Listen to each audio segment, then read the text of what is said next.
Hola, buen día. Soy Andrés Yepes y Freddy Armenta y somos Vampiroleptis. Hoy venimos con el tema entre plumas y pelos. Fíjate, Freddy, estaba investigando sobre este tema y me quedé bastante sorprendido por la gran similitud que tienen en funciones ambos, por decirlo de alguna manera, estrategias de estos grupos que actualmente podríamos decir que son aves y mamíferos. No sé si tengas algún comentario o algo que te haya sorprendido acerca de esa situación. Bueno, creo que para comenzar siempre hacemos la separación, ¿no? Estructuras completamente diferentes con un origen completa y absolutamente diferente, ¿no? Y más que nada, preparando este tema, no sé si tú te tomaste con esto, pero yo me topé mucho con esto en que las plumas se originaron para el vuelo. Y me quedo pensando, ¿cómo podemos hacer un artículo serio como investigadores, como biólogos, científicos, evolucionistas, que seguimos diciendo que algo se originó con tal motivo? Sí, el detalle que yo le veo a este tema, es, como dices, ¿cómo podemos nosotros decir que las plumas se originaron para el vuelo cuando aún hay aves que hoy en día no vuelan? Y no es que perdieran esas características de poder volar, sino que desde el inicio nunca pudieron. Y es bastante contradictorio mencionarlo cuando existe evidencia. Bueno, encontramos evidencias, he buscado evidencias, he encontrado evidencia para poder decir lo contrario, de que realmente las... disculpen, bueno, como mencionábamos, es un tema que a mí me impresionó, principalmente por la gran similitud de funciones, ¿no? Esto ya lo mencioné antes y vamos a mencionar algunas. Por ejemplo, actualmente tanto las plumas como el pelo pues, sirven como protección a la piel. Tienen dimorfismo sexual en algunas especies. También sirven para el apareamiento. Y bueno, principalmente para esas, pero también sirven para cosas sensoriales. Por ejemplo, las vivisas en mamíferos o en aves. Hay unas que tuvieron esa especialidad, esa especialización de la pluma. Y pues son iguales. Yo les veo como algo igual en las funciones. Hasta la estructura, vamos a tomar este punto. Material con el que están hechos es queratina. Queratina y prácticamente colágeno. Sí, o sea, son queratinas. Hay artículos que mencionan que son las plumas análogas al pelo. Si quieres, vamos empezando con eso. Vamos empezando con plumas. ¿Cuál es la principal diferencia? Ok, ya nos mencionaste que tienen ciertas actitudes de protección, apareamiento, que yo nunca he usado mi cabello para buscar pareja. Pues, no creo que sea necesario que utilices tu cabello. No tengo que moverlo en el viento y usarse. No, yo digo que no. Se puede caer. Ok. Otra de las diferencias que pues se encuentra es, digamos, nosotros, el folículo sigue generando pelo. En cambio, en las plumas llega un momento donde la pluma está desarrollada, está generada y el folículo dice, güey, ¿sabes qué? Un beso bye, con permiso, buenas tardes. Pero nosotros el pelo sigue Sí, saliendo. De hecho, el cabello tiene un ciclo de vida. Ajá. El cabello muere y vuelve a salir el pelo en el mismo lugar. Sí. Pero fíjate que en las plumas también tienen esta caducidad. Si bien es más larga, pero sí hay aves que, bueno, no sé si todas las aves mudan de plumaje de vez en cuando. Pues yo he visto casos más donde el ave fallece por esta parte de que no puede regenerar plumas. Ahora, ¿en qué etapas? Y también pensando en que sean folículos que no estén activos, que se activan después y hacen el cambio de la pluma con acoloración.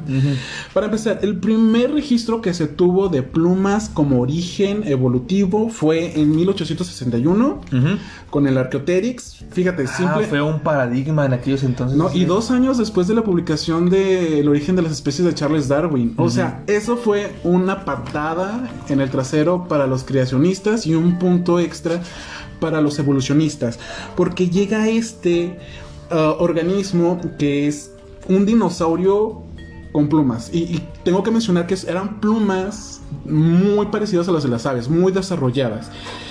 Entonces ya Darwin y otro científico como Huxley ya tenían la idea de que las aves provenían de los dinosaurios por algunas semejanzas. Entonces Archaeopteryx llega y dice, güey, tenías razón, ¿no? Y le da un beso en la frente.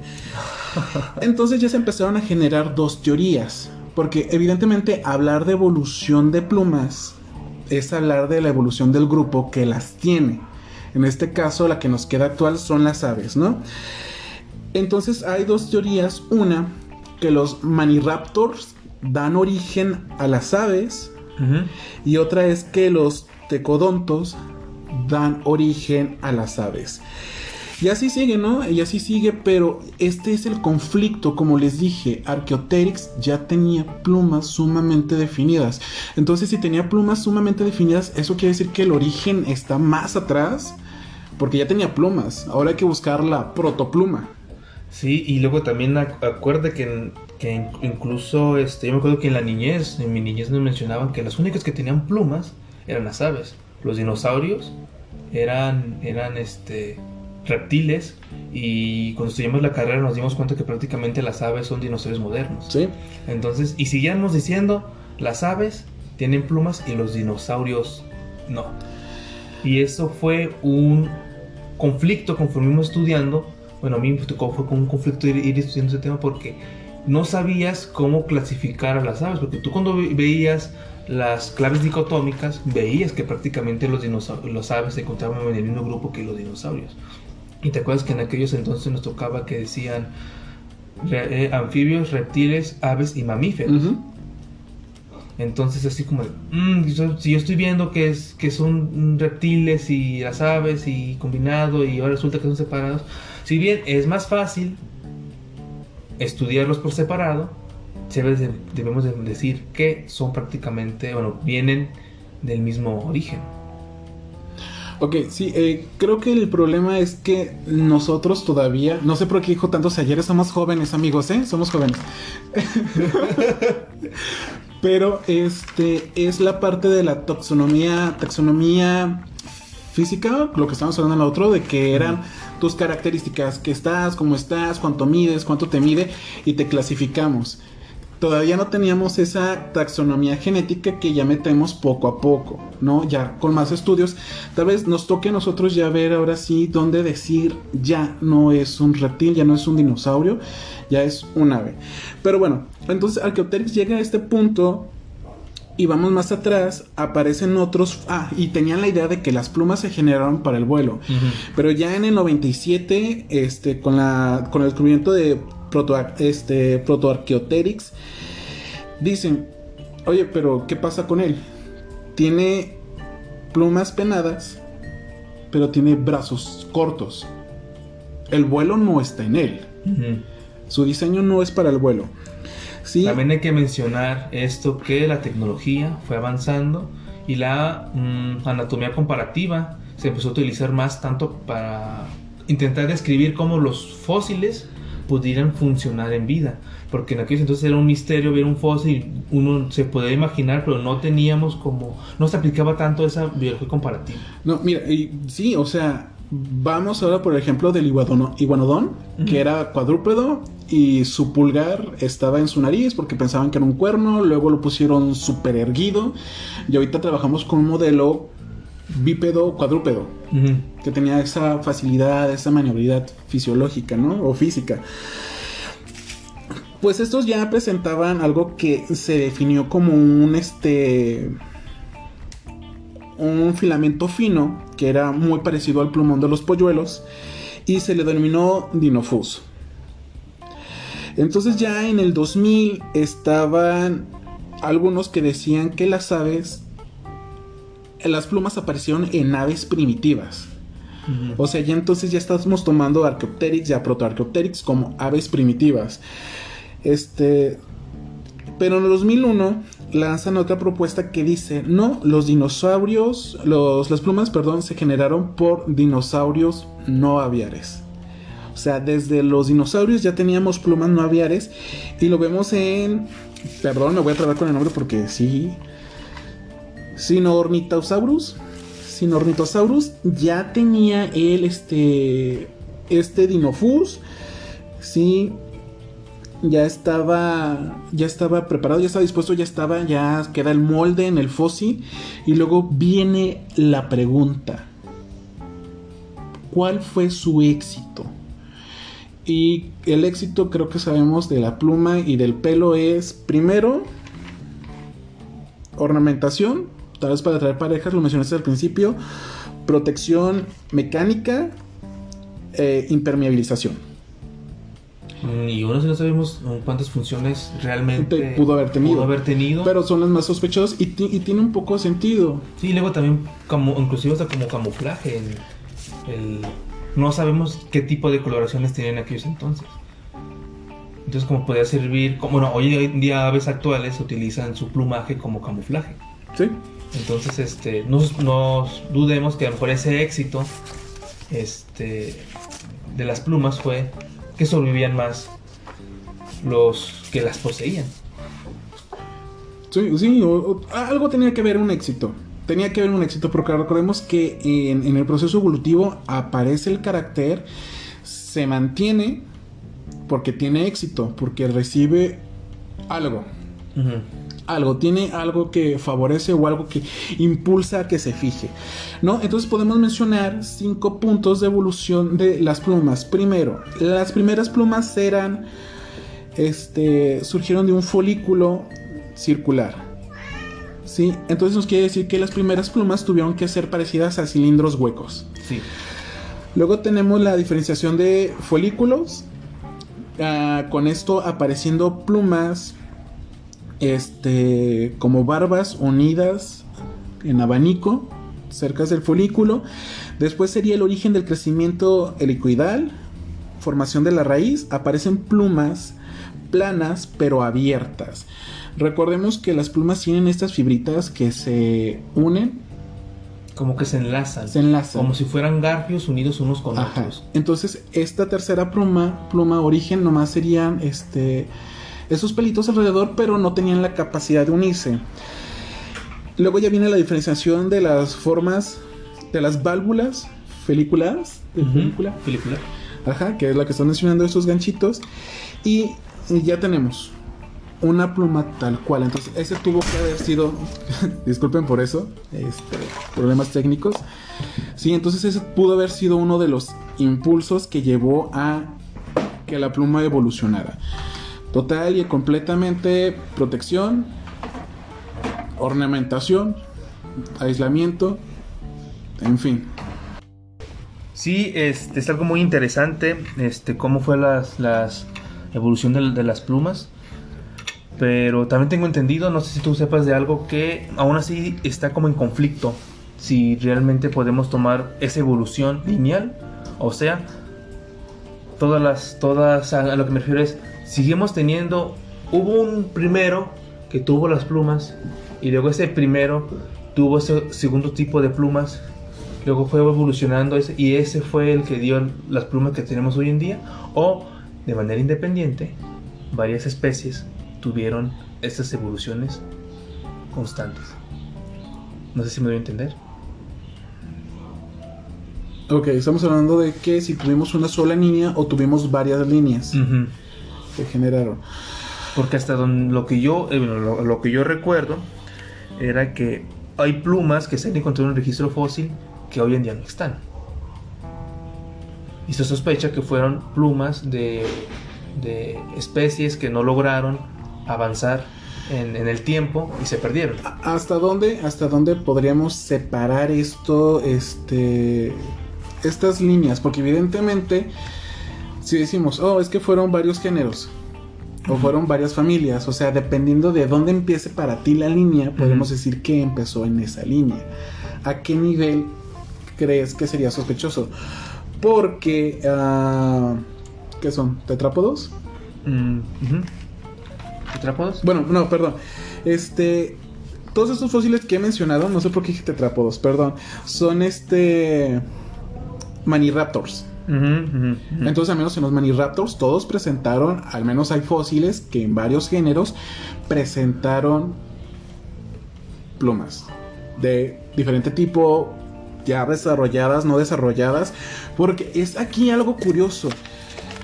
En algunos escritos apoyan a Proteorcopteryx como una pluma primitiva, Dinophus, pero está registrado para hace 124.6 millones de años y es Protoarchaeopteryx, mientras que Archaeopteryx está registrado para 152.1 millones de años. O sea, ¿me quieres decir que el Dinophus, que es parecido a una pluma más primitivo, surgió después de una pluma sumamente definida? Entonces quiere decir que está mucho más atrás en la línea la evolución. Pero es una buena pregunta. ¿Desde qué línea? ¿Desde qué punto? ¿Cuántos grupos? ¿Cuántos grupos? Y si hubo plumas que o se extinguió la especie que la tuvo, o el grupo que la tuvo, o simplemente no cumplió una función vital y se fue perdiendo conforme fue pasando las generaciones. Es algo que nos deja pensando bueno, a mí me deja pensando cómo es este tema de la evolución y de ir perdiendo características o funciones que ya no tienen sentido tener. O por accidente se pierde, ¿no? No, también creo que la suerte es un factor importantísimo en la evolución. Creo que hay que empezar por ahí. No lo consideramos todavía que las cosas ocurren y así pasan y siguen su línea y así tenían que pasar, pero... ¿Y la suerte? ¿Y la suerte? Es algo pues estamos acostumbrados a que siempre tiene que ser por alguna razón y no tanto por el factor suerte. Sí. Simplemente en el lugar equivocado en el momento Creo equivocado. que no nos gusta la entropía del universo. Y por desgracia estamos sometidos a ella. Bueno, pues eso es algo muy importante en lo personal de las plumas. Yo, no sé, te voy a comentar unas cosas del pelo. Sí, lo sacamos, ¿no? Hay que traer el pelo a la conversación porque esto es entre plumas y pelos. En el pelo es algo complicado también de explicar, porque depende, para hablar de esas dos condiciones de plumas y pelos, se puede meter desde cuestiones de tejidos hasta la estructura en sí, lo que realmente es muy complejo. De hecho incluso está estudiado, hay unas especializaciones en estas áreas, pero hablando un poco más generales, pues bueno, pues el pelo siempre se ha considerado como una característica exclusiva de mamíferos, ¿no? Actualmente tenemos a los monotremas, marsupiales y placentarios, y son los únicos en todo ese tiempo que tenían pelo. Inclusive tienen especializaciones en el pelo, y no me refiero a pelo, cabello, barba, no, realmente dependiendo de los seres humanos en qué parte del cuerpo salga el pelo es la clasificación del nombre que nosotros le podríamos dar. Pero en los animales un poco más difícil, ya que lo tienen en todo el cuerpo o inclusive carecen de los mismos. Y dependiendo la naturaleza del animal o el medio en el que se desarrolla, son las características del pelo. Igual vamos a seguir comparando un poco el tipo de plumaje y de pelo para que se vean que tienen características similares a pesar de ser un origen o tener características muy diferentes. Por ejemplo, los pingüinos son animales semiacuáticos que el plumaje les ayuda no a volar. De hecho, les ayuda a tener una hidrodinámica mejor, más eficiente en el medio acuático. Les ayuda a mantener la temperatura corporal en ambientes muy helados. Y esas características también se encuentran en el pelo. Hay animales acuáticos que, si bien tienen una gran cantidad de grasa corporal, el pelo les ayuda bastante para la retención de calor por una condición diferente. El pelo es más ¿cómo se le conoce? Bueno, es más repelente del agua, impide que el agua pase a los tejidos, mientras que el pelo no tiene tanta facilidad para eso, pero ayuda a una mejor ¿cómo se conoce? Como destilamiento, ¿cierto? El pelaje se acomoda de cierta manera que cuando el animal sale del agua ayuda a que corra y salga más rápido, de manera más eficiente del ok. cuerpo. No sé si me doy A entender. a entender, sí. Y bueno, tenemos grupos diferentes. Vaya, que se seque más rápido. Ujú. Y tenemos grupos diferentes que lo tienen. Por ejemplo, tenemos a los, ¿cómo se llaman esos animales? Como a las focas, morsas, que uno piensa que no tienen pelo, pero sí lo tienen. Tienen pelo muy pequeño, diminuto. Y tenemos, por ejemplo, también a los castores, que son acuáticos y tienen el pelo. Tenemos también a las nutrias, a los osos. Esos animales que, si bien pueden ser acuáticos, una parte importante de sus vidas, el tipo de pelaje que tienen es diferente. Por ejemplo, en las nutrias el pelaje está como más, yo lo veo como más pegado, más liso, y les ayuda muchísimo en la hidrodinámica. Pero porque las nutrias se mueven mayor parte de su vida en el agua, en comparado con un castor que prácticamente entra al agua para hacer ¿Su vida? su vida, pero Sí. sus presas, y las presas la utiliza para estar fuera del agua. Entonces el tipo de pelaje que tiene el castor es diferente al de la nutria, pero sigue teniendo esa función vital del animal de mantenerlo, pues, caliente y hacerlo hidrodinámico. Y creo que me estoy yendo un poco del tema. No, pues siguen Bueno, sí. siendo pelos. Sí, sigue siendo pelo, pero hay una característica que a mí me impresiona un poco más del pelo con respecto a las plumas. ¿Cuál? Te voy a mencionar.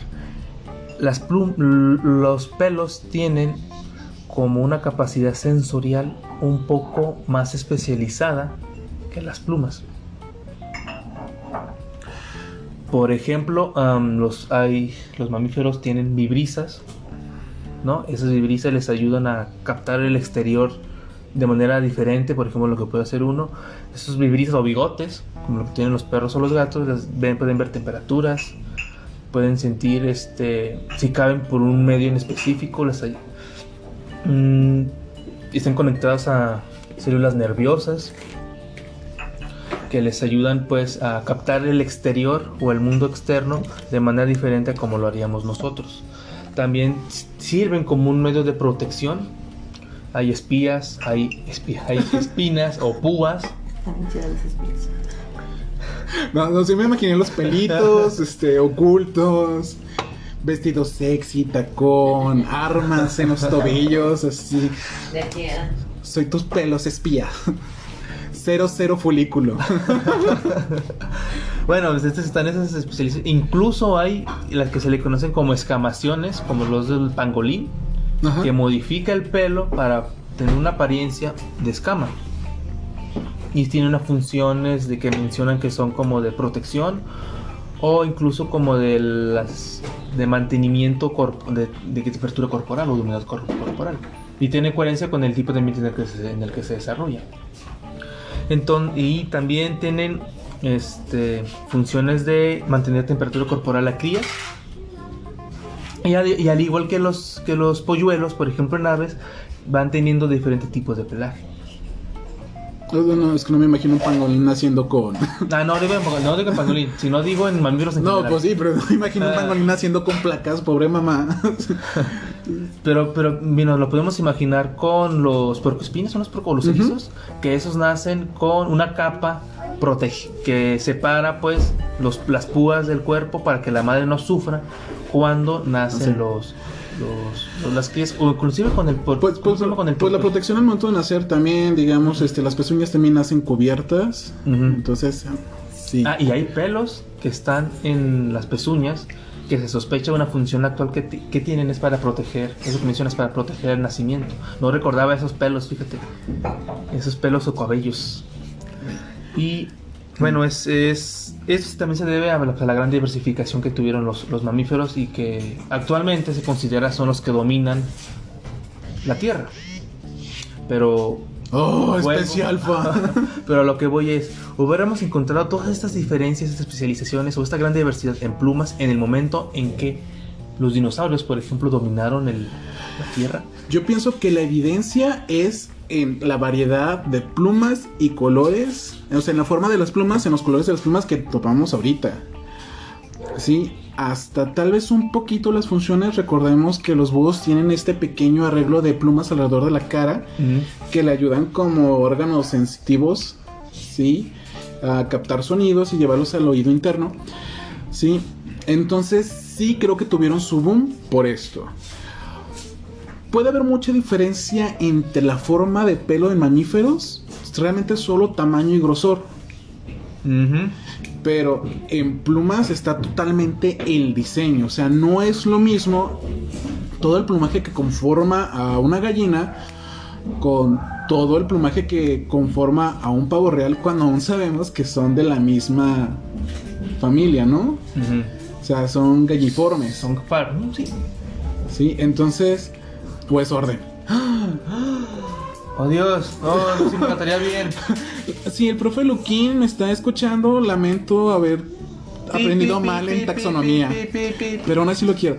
Pero ok, están dentro de galliformes, pero las plumas nada que ver. No. Pero entonces yo pienso que sí hubo una gran boom. O sea, las plumas fueron como esta parte fabulosa fashionista de la época. Y el problema es que eran mamíferos contra saurios.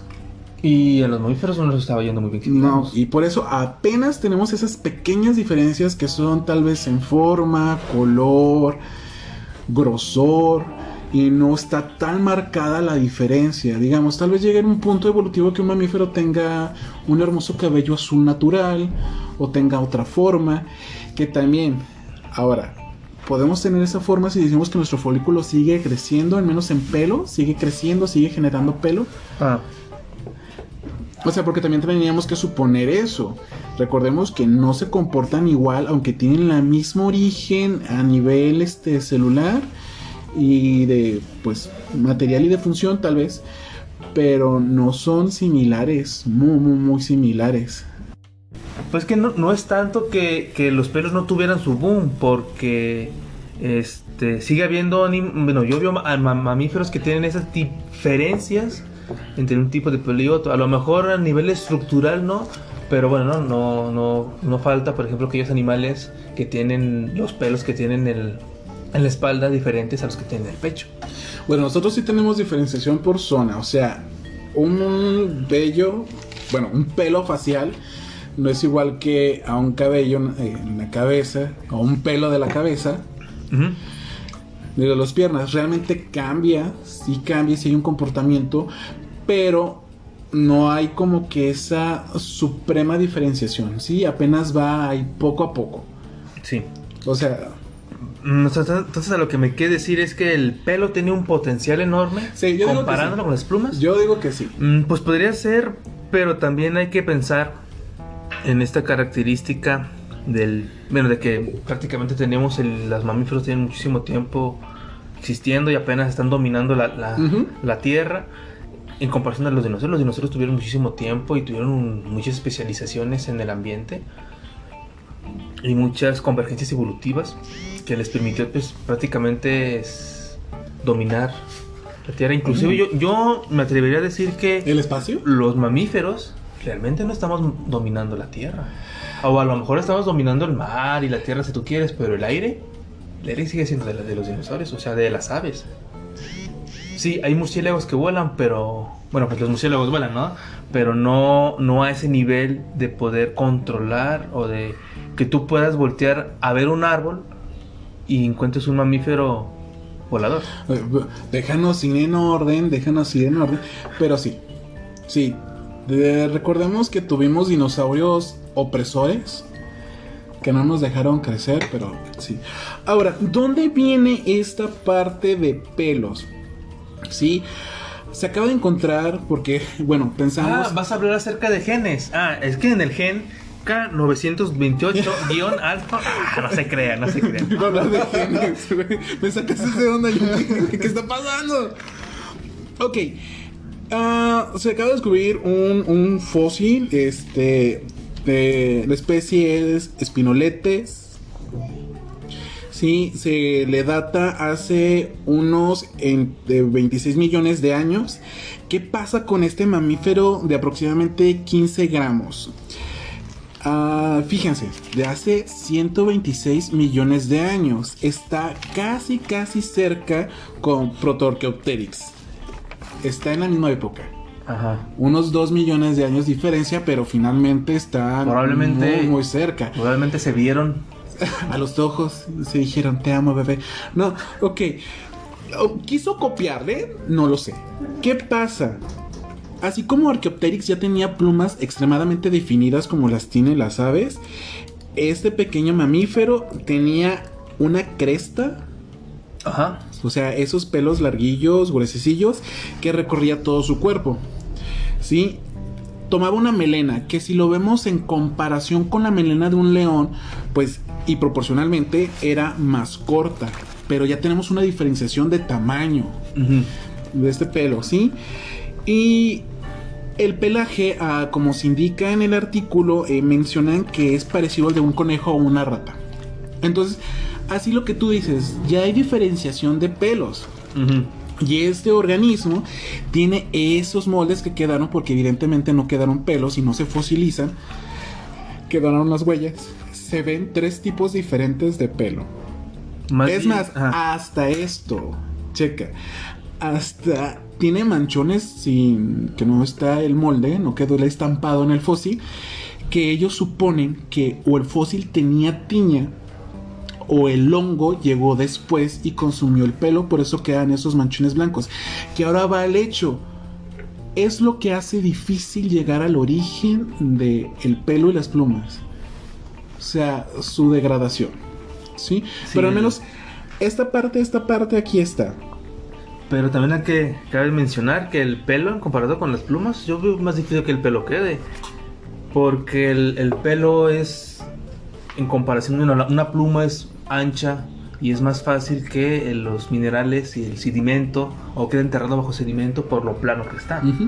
Yo lo veo comparado muchísimo más fácil que quede registrado en el registro fósil. Y también que mencionas de este mamífero, pues es curioso porque nos da a entender que ya había una razón para que el pelo esté en un cierto lugar o no. La melena probablemente puede haber servido como dimorfismo sexual o camuflaje. Una protección mecánica contra depredadores también puede ser. Como Fíjate aquí, algo sumamente curioso es de que, ok, yo, la verdad, en mi mente, estos no son mis temas, ustedes saben que me gusta la parasitología, pero esos temas uno piensa, mamíferos, hace 65 millones de años iniciaron. Pero no, ya tenemos casi el doble, tenemos 60 millones de años antes, ya un mamífero con 3 tipos de pelo diferente. Y bueno, te quedas, entonces, ¿dónde comienza? ¿Dónde viene el pelo? El pelo es algo complicado de bueno, no complicado, realmente el registro fósil ha dado algunas pistas, pero sigue siendo esa incógnita. ¿En exactamente qué momento surgió el pelo? ¿Y en exactamente qué momento surgió la pluma? Porque no hemos encontrado, o el registro fósil no nos ha ayudado, o no nos quiere mostrar el momento en que, de un día para otro, por decirlo de alguna manera, un animal tuvo pelo o un animal tuvo plumas. O un animal tuvo escamas. Porque hay que mencionar que las escamas de peces y de reptiles no tienen el mismo origen. Las escamas son más queratina, son más superficiales en la piel, y las escamas de los peces están debajo de la piel. Entonces, no tenemos como esa idea de en qué momento surgieron las escamas. La teoría que hemos querido creer es que hubo algún anfibio empezaron a crear estas escamas como una medida de protección para evitar perder humedad y poder conquistar terrenos pues menos húmedos, ¿sí? Pero pues sigue siendo un misterio realmente que fue, en especial porque hay teorías que mencionan que a lo mejor ni siquiera crearon escamas, sino simplemente engrosaron su piel para evitar esta pérdida de humedad. Y las escamas surgieron después, ya cuando ellos ya estaban conquistando la tierra.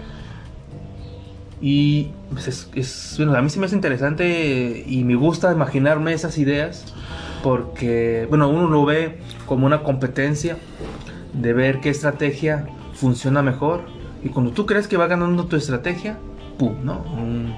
Pasa algo, un cambio climático o un evento catastrófico que demostró que tu estrategia pues no estaba tan bien creada o contemplado. Sería... Te cambió el medio, te cambió la jugada. Y luego también, no es que el animal vaya creando esa estrategia, es suerte, ¿no? Es suerte. Y nosotros nos gusta creer que es una estrategia porque... Creo que es más fácil entenderlo cuando pensamos que el organismo decidió o la estrategia escogió al organismo, ¿no? Sí. Pero la verdad es que no, es suerte. El animal sigue viviendo su vida y el animal realmente sabe que tiene estas estructuras que su ¿cómo se llama? Su instinto le dice que le pueden servir como protección o como ataque, pero realmente no sabe para qué los tiene. O sea, él sabe que los tiene y los va a usar para eso. Y los usa. Pero no se va a poner a pensar como nosotros de ¿por qué tengo estos colmillos? ¿Y estas garras para qué son? Si entro al lago me mojaré y el pelo se secará rápido si lo tengo de esta manera. O tal vez no. ¿Dónde tengo que vivir? ¿En la costa o en la montaña? Tengo frío. A lo mejor no tengo que vivir tan arriba. No, simplemente el animal tiene frío y se baja. Y ya. El animal dice, voy a evolucionar en tener el pelo más grueso para no. No, el animal no anda pensando en esas condiciones. A menos que el medio lo exija, lo obligue, que diga, no puedo bajar, tengo frío, y el animal no va a decir, me voy a extinguir o me adapto. No, el animal instintivamente va a buscar la manera de sobrevivir y eso le va a llevar a adaptarse, a tener o a mantener esas mutaciones favorables que le ayudan a estar en ese medio. No, y a buscar con quién conseguirlas, porque recordemos esta postura del gen egoísta y de la selección sexual de ¿con quién? Para obtener qué, ¿no? Ok, y es aquí lo que me gusta es la estrategia. Sabemos que existen convergencias, tal vez un poco diferentes, como ictosaurios, que son dinosaurios marinos, y los delfines. Tienen un diseño similar, pero diferente. Digamos, las alas de un pterosaurio, las alas de un ave o las alas de un murciélago. Sí, y son similares. Y también que mencionamos, estos reptiles acuáticos que tenían esas estrategias, pues volviendo a repetir de cierta manera, que las crías nacían prácticamente igual. ¿Sí? La cabeza hacia afuera. O sea, lo primero que salía... Lo primero que salía era la cola. Lo primero que salía era la cabeza, ¿no? ¿O era la cola? De los ictosaurios y delfines y cetáceos nace primero la cola, salen porque en eso... El animal alcanza a levantarse. Ok, entonces ahí estaba esa estrategia, no imitada, no copiada. Cada grupo lo hizo a su manera, lo hizo suyo, para que pues la adaptación de sus crías, la adaptación nos llevó a eso, a copiar. Y bueno, pero siento yo que nos estamos saliendo un poquito del tema. No, podemos aquí empezar porque estamos hablando de una convergencia evolutiva, sí, una similitud, y podemos retomar el tema de las plumas y pelos, pero con la placoda.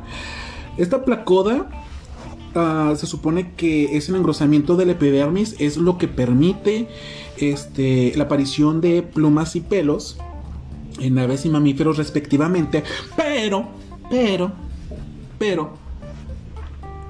hay estudios donde en embriones de cocodrilo, tortugas, serpientes y otros reptiles, ¿sí?, no familiarizados con ellos, esta placoda, que antes no se tenía registro, aparece momentáneamente en el estado embrionario. Sí, recordemos esta frase que dice: la filogenia se resume en la ontogenia. Sí, como todo el proceso evolutivo se repite en la embriogénesis o en la gestación, y es algo que parte entonces que hablamos de pelos y plumas, pero nunca metimos a la hermana fea, que eran las escamas, porque tienen la misma función, una función similar, que es protección. Vamos a tomar protección como una función primaria, y tienen los mismos materiales. Ok, entonces la placoda se generó en, les digo, cocodrilos, tortugas, serpientes. ¿Qué pasa? ¿Por qué es importante la placoda? Porque da el punto de homólogas. Pues no sé si es tanto así, sino más bien de que es algo que tienen los grupos que consideramos dominan la tierra, ¿no? O sea, estamos hablando de que lo tienen los mamíferos, lo tienen las aves y lo tienen los reptiles. Eso es algo importante porque da como un origen de esas estructuras. Ujú. Ok, ¿cuál es la base para decir que son cercanas o similares a menos pelos y escamas? ¿Qué pasa? Encontramos un organismo que es el dragón barbudo, Pogana viticeps, que él tiene, hay 3 variantes, ¿sí? Hay con escama, con una escama más pequeña y sin escama. ¿Qué pasa con estos dragones, con estas variantes? Es que el gen ectodisplasnia A o EDA sufre una mutación. Uh-huh. Entonces tiene esta mutación un poco marcada. No la tiene marcada, tiene escamas. La tiene un poco marcada la mutación, o se presenta un poco la mutación en el individuo. Las escamas son más pequeñas, chiquitas, kawaii. Y si la mutación se encuentra como tal, el organismo pierde totalmente sus escamas. Y otra idea es, falta investigación, evidentemente falta investigación sobre esto, pero ya nos da un paso. Y otra cosa, algo que no tenemos que olvidar y que nos vamos a apoyar, esto ya es genética tal vez, pero apoyarnos en el registro fósil es las vibrisas. Uh-huh. Los registros más antiguos de vibrisas, según yo, son alrededor de hace 250 millones de años, con reptiles mamíferoides. Uh-huh. Bueno, vamos a tocar ese tema, de los reptiles. Sí, se encontró en unos mamíferos con terápsidos, que se los considera mamariformes. Sí, los registros más viejos, o muy bien, los primeros registros, si no es que te estoy mintiendo, de este grupo fueron vibrisas. No encontraron pelo, sino las vibrisas como tal. Pero les recuerdo, las vibrisas son estructuras más gruesas y por lo tanto tienen esa facilidad de fosilizarse mejor que el pelo o un vello más delgado. A lo mejor eso puede ser un factor importante. No sé si quieras que mencionemos acerca de cómo fue en aquellos entonces, esas épocas. Pues sí, no, estamos hablando de evolución y origen. Bueno, no sé si han escuchado hablar acerca del Pérmico. Si no, les voy a dar una pista. Pangea. Bueno, en aquellos entonces... ¿Dijiste Pangea? ¿Pangea? ¿Pangea? ¿Pangea? Pangea. Ah, pan de Gea. En el Pérmico. En el Pérmico, ¿no? Bueno, me gustaría a mí viajar en nuestra pequeña mente hacia aquellos entonces. ¿Cómo me imagináramos que era, no? Y imaginemos que vamos pasando, a lo mejor, no sé, por alguna playa, algún montecito, un monte, vamos caminando, y vemos que hay una gran cantidad de reptiles. Todos los reptiles, hubo muchas especializaciones de reptiles en aquellos entonces. De hecho considero yo un boom de los reptiles. Pero te das cuenta que hay 2 reptiles, que algunos van con pura piel y otros van con escamas, ¿no? Y tú te quedas, en ese momento a lo mejor no te llama la atención, pero conforme va pasando el tiempo dices, bueno, ¿por qué estos reptiles carecen de una estructura que los otros no? Bueno, pues estamos hablando de que en aquellos entonces el grupo de los amniotas, si no saben qué es una amniota, son como esos, los que nacen de huevo, un huevo como tal. Estaba dividido en 2 grupos principales, que son los sinápsidos y los saurópsidos, ¿no? Esto es por diferencias en las fosas temporales. No vamos a meternos en esas cosas, pues yo considero pues que son cosas particulares. Bueno, es que dijiste fosas temporales, no se pierdan, fosas temporales son solo unos orificios que van detrás de la estructura de los ojos, del orificio de los ojos. En la parte temporal que vendría siendo nuestra 100. Sí, ¿no? Sí, aproximadamente, sí. Sí, ahí donde está su patillita. Sí, que sí, tienen varias funciones como el anclaje de ciertos músculos y nervios, pero bueno, ¿no? Ajá, ya. Bueno, los sinápsidos estaban, como te menciono, estaban completamente desnudos y parecían lagartos. Pero, pues, digo, mencionas, no tienen nada. Me imagino algo así como mencionas con el dragón. No sé si es dragón barbudo, me imagino algo así. Estos sinápsidos tuvieron su explosión de especies, de grupos, pero tocando el tema de los terápsidos, hubo un grupo dentro de sinápsidos que son los terápsidos, que son un grupo que se le llamó mamaliformes o forma de mamífero. Y estos tenían varias características. Primero, tenían pelo, ¿sí? Eso es algo importante. Pelo, no se sabe cuántas variedades de pelo, pero tuvieron pelo, tuvieron vibrisas y tuvieron diferenciación en sus dientes. Y se cree que fueron principalmente cazadores o carnívoros, aunque en aquellos entonces me imagino que todos eran así. Buscaban grupos más débiles, pero bueno, eran de ese tipo y tuvieron esta característica que te digo de pelo. Y a partir de aquí, este grupo de terápsidos se fue especializando hasta el momento de hoy en día, que son los mamíferos como tal, que son los monotremas, los marsupiales y los placentarios. Pero regresando a este tiempo del Pérmico, les recuerdo que estos animales, los sinápsidos, previos a los terápsidos, pues estaban desnudos, ¿no? Si no se imaginan cómo era aquellos entonces de Pangea, era un megacontinente en el que la humedad prácticamente se concentraba en la costa hasta ciertos kilómetros hacia el interior. El centro eran desiertos y eran sitios inhóspitos en el que era muy difícil que la vida pudiera existir o pudiera darse todo el tiempo, a lo mejor en ciertas temporadas de lluvias o cosas por el estilo, pero era muy complicado. ¿Qué pasó? Los saurópsidos tenían escamas y una de las funciones de las escamas son mantener la humedad en el cuerpo y perder más bien como protegerse de los rayos solares, esas características les sirven tanto. Y se considera que esta estrategia o estrategia como una coraza del cuerpo les ayudó a poder conquistar el interior de esos continentes. Inclusive hoy en día hay lugares en los desiertos que tú vas y no te encuentras nada más que reptiles, serpientes, ciertos grupos de parecen iguanas, esas cosas. Bueno, iguanas no, más bien serían reptiles como lagartijas, ¿no? A lo mejor iguanas son más de la costa, perdonen, ahí ya mentí. Pero igual. Bueno, se entiende la idea. Y estos saurópsidos se dividían en dos, en los anápsidos y los diápsidos. Y bueno, no nos vamos a meter en esas cuestiones de división más que en diápsidos. ¿Por qué en diápsidos? Esos diápsidos tenían dos fosas temporales. O sea, después de los ojos tenían otros dos orificios. Y dentro de estos diápsidos, bueno, fue pasando el tiempo, estamos hablando ya del Pérmico medio, aproximadamente, ya un poquito más avanzado, de principios del Pérmico, surge un grupo que vamos a llamarles como Archosaurus, ¿no?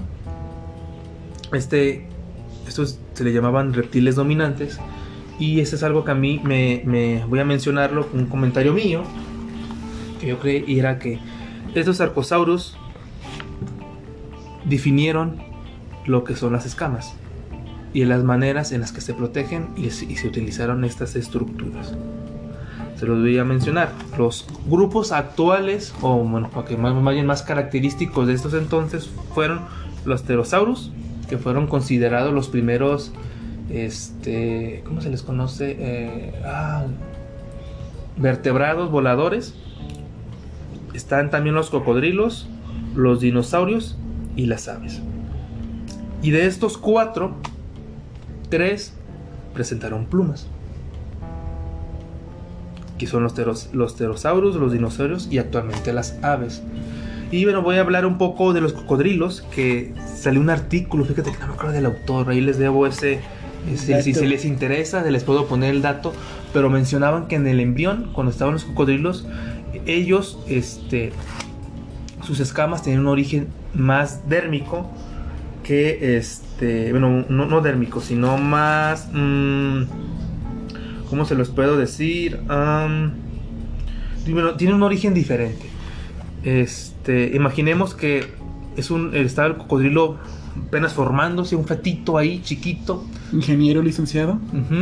Y empezaba a engrosar su piel, se formaba como una placa, se estiraba el cuerpo y esta placa se rompía y formaba estas, digamos, como escamaciones en la piel, y lo empezó a hacer y lo hace en tantas ocasiones que termina creando ese tipo como de escamas que nosotros les vemos, pero tiene un origen diferente a las escamas, al otro tipo de escamas. Y esto es algo que me llama mucho la atención, porque estas escamas son los cocodrilos, no sé si sepan, son un poquito más sensibles al medio exterior que, por ejemplo, el resto de los reptiles. Y se sospecha que esta es la razón por la que tienen esta manera peculiar de sacar sus escamas. Volviendo ahora a los otros grupos, que son los pterosaurios, dinosaurios y aves. Estos son los grupos en los que surgieron las plumas. Y es la importancia de los arcosaurios que yo le veo, porque estamos hablando de que hubo un tiempo en el que las plumas, las escamas y los pelos estuvieron compitiendo para ver cuál grupo podía dominar cuál. Bueno, esto obviamente nosotros lo decimos como si estuvieran compitiendo realmente, ¿no? En realidad es que no. Pero me gusta imaginar que así fue, ¿no? Como estaban acá los reptiles con pelito compitiendo con los de que tienen escamas y compitiendo con los que ya tenían plumitas. ¿Pasarela o qué? Yo soy más eficiente y esas cosas. A final de cuentas, pues les lo comento, pues ganaron justo yo con las plumas. Tuvieron mayor movilidad, más divergencia y más especializaciones que los pelos. Pues han sido más favorecidas porque tienen otro ambiente totalmente diferente que vamos a nombrar, que es tal cual el aire, ¿no? El vuelo es un punto y una superventaja. Fíjate que algo que se me pasó a mencionar es que de las mutaciones del dragón barbudo, que si se presentan en mamíferos, estas mutaciones causan lo mismo, causan calvicie tanto en humanos como en ratas. Y con lo que estás mencionando, con las convergencias, yo pienso que ya como conclusión de mi parte, el origen de las tres estructuras es de un antepasado común, o de un grupo en común, o de una línea en común. ¿Qué tan atrás? No lo sé, pero si decimos que hace ya 250 millones de años encontramos a reptiles mamíferoides con vibrisas, quiere decir que un paso más atrás. Y si lo vemos ahí, antes de que se separaran, sinápsidos y saurópsidos. Pues o sea, lo más probable es que un reptil, bueno, porque el detalle, bueno, eso va a alargar un poquito más, es que se menciona si realmente los mamíferos provenían de un reptil. Les repito, porque bueno, es que estaban divididos en sinápsidos y saurópsidos. Realmente venimos de los reptiles y no sé qué. La verdad es que yo creo que sí. Hubo un reptil ancestral, de se originaron pues dos principales grupos que dieron origen a muchísima cantidad de especies, en el que los dominantes, pues de alguna manera, pues somos nosotros, ¿no? Por las condiciones de suerte. Bueno, no nosotros humanos, sino nosotros de los animales actuales. Y bueno, a los mamíferos nos falta mucho bueno, no es que nos falte mucho, porque tenemos viviendo y existiendo y con esa estrategia del pelo muchísimo tiempo. Ya vimos que y es nuestra oportunidad para que surgen otras funciones. O tal vez no necesitan cambiar tanto, cumplen también sus funciones, o les demos tanta funcionalidad, tanta éxito al pelo con lo que están cumpliendo ahorita, que no necesitamos nada más de ellos. Sí, y bueno, y quiero mencionar un poquito paso que se están descubriendo animales que no están relacionados filogenéticamente, como son ciertas ardillas y ciertos mamíferos, ciertos ciertos marsupiales y ciertos monotremas, que su pelo refleja la luz ultravioleta. O sea, y son tres grupos diferentes. O sea, todavía hay funciones que a lo mejor hoy en día no están en uso, o están en uso y estamos ignorando de lo que el pelo puede hacer.